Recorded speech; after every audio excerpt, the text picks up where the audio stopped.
Hello friends, so recently I've been spending time with this new lady, whom I met through an etymology enthusiast social club. Those are the thing, I promise. Anyway, we're just friends for now, but I'm actually hoping that our friendship can blossom into something more. So, what better way to find out if she feels the same way than by being direct and asking her? So that's what I did. And, well, her response wasn't quite what I expected. She said, well, I do think you're a nice guy.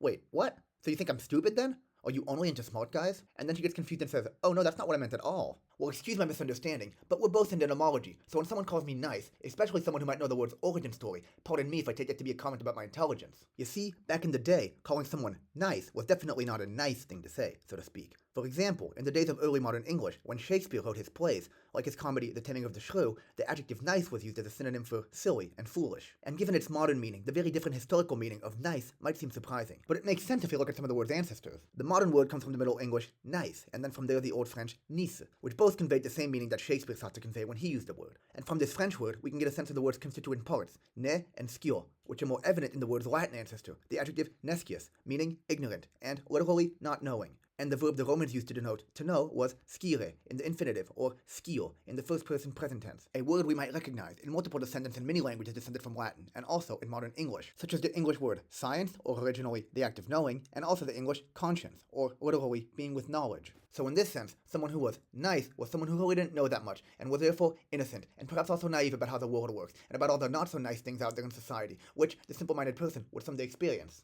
So despite this original sense, over time being nice stopped being linked exclusively to not knowing things, and instead developed all sorts of meanings, some with positive connotations, and some with ones that didn't really feel that nice, for lack of a better word. And so, with all that in mind, if being a nice guy doesn't mean that I'm not very intelligent, then what does it mean? Well, I still don't really know, because my lady friend didn't really clarify what exactly being nice meant to her. But apparently, it's a good thing, and she thinks that there definitely is indeed some chemistry between us, and wants to pursue a relationship. Hooray!